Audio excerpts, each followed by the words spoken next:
because you'd be surprised how many people think that their circumstances are so unique. Nobody's struggling with the stuff that they struggle with, because that's a lie from Satan. That's a demonic lie. The same stuff you're going through, everybody else is going through. Now, it might be unique in some aspects or circumstances to you, but the struggle you're going through is common to all human beings. And to find some people in your life that you can be honest about that is huge in helping you become an overcomer in that area.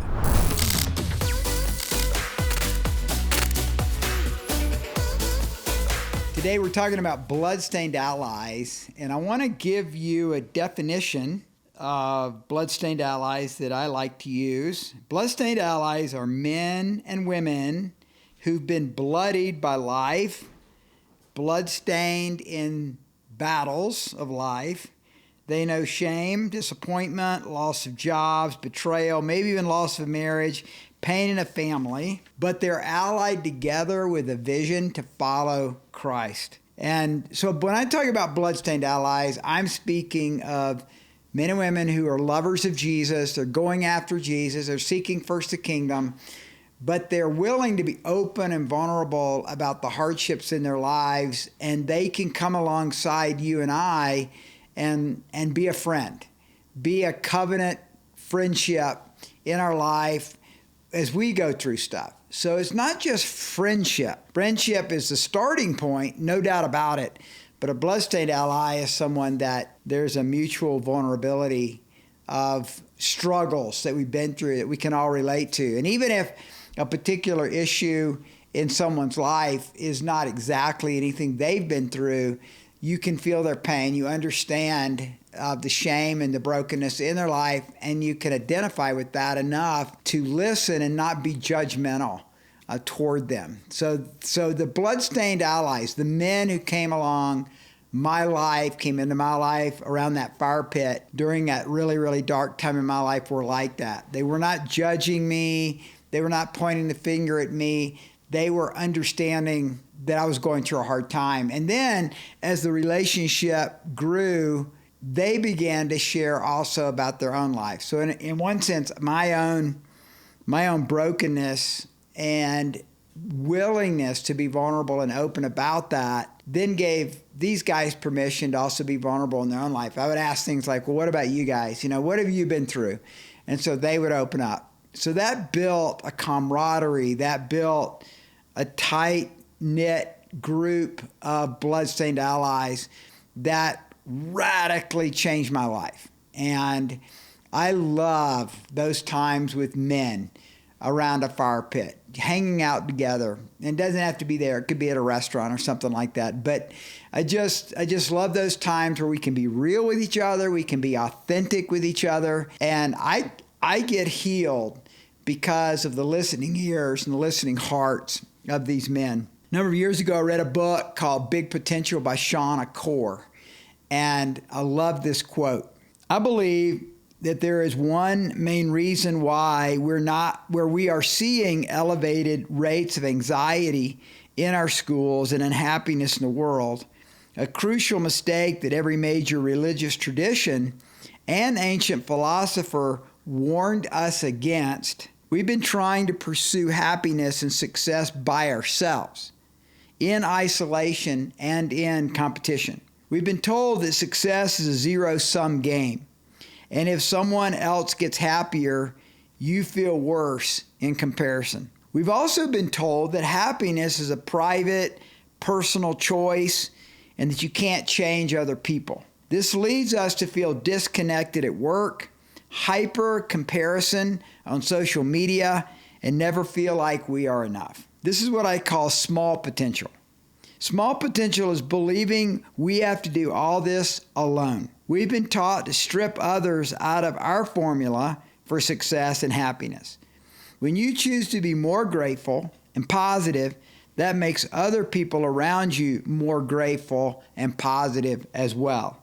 And this creates a virtuous cycle. The only way to achieve our big potential is to transform the pursuit of happiness and success from a solitary one to an interconnected one. This is where the church comes in. And I know that some of you that are listening to this may not have a good church. I would challenge you to find a good church. Maybe you're in a situation where you can't go to church, but there may be a Bible study.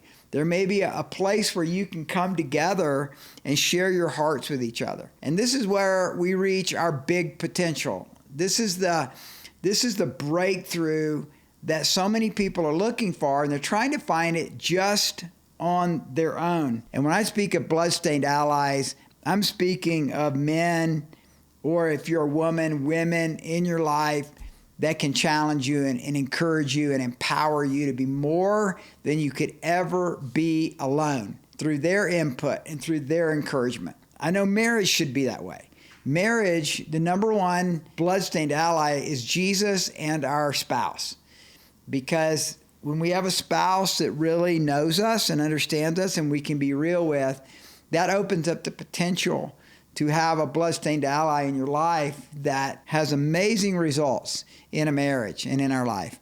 And that's so key in everything. I know with Liz and I don't know what I would do without her encouragement to me. We got up early this morning and we went out to the fire pit in our backyard and we lit a fire, and we both had our Bibles and our journals, and we were spending time with the Lord and each other. And before long, we're talking about the things that God's teaching us, and we're learning from each other. That's being bloodstained allies.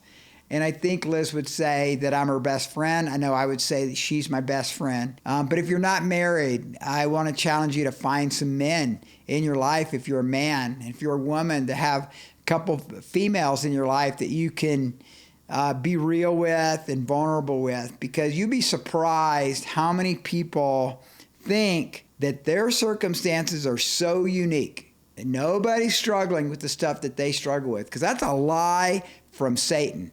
That's a demonic lie. The same stuff you're going through, everybody else is going through. Now, it might be unique in some aspects or circumstances to you, but the struggle you're going through is common to all human beings. And to find some people in your life that you can be honest about that is huge in helping you become an overcomer in that area. Well, the Apostle Paul had Barnabas and Timothy and Silas. Jesus not only had his 12 disciples, but he also had Peter. He had James and John that were his close friends. So all through the Bible, all through the New Testament, we see men and we see women who have a close relationship with each other, and that there's a bloodstained ally that they have. It's amazing to me even to see Jesus at the cross. He's expiring. He's about to die. He looks at Mary, his mother, and he presents her to John, and John to Mary to take care of her. So here Jesus, in his last hours of life, is recognizing Mary's going to need a friend. Mary's going to need a bloodstained ally, and presented to Mary John to her.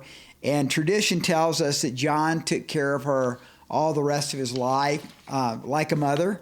And watched over her and guided her. In the next episode, I want to talk about 5 qualities, the 5 qualities of a bloodstained ally. Now, I've alluded to some of them here, but we're going to look at what I think are the qualities, because not everybody that you have a relationship with in your life, even if they be Christian, just like you're a Christian, they're not going to be bloodstained allies for you.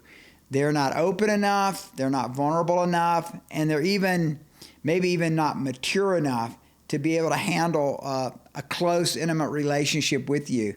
So in the next episode, I want to talk about what I think are the 5 qualities of a bloodstained ally. So go to the next episode and let's talk about it together, this issue of what are the qualities that make a bloodstained ally.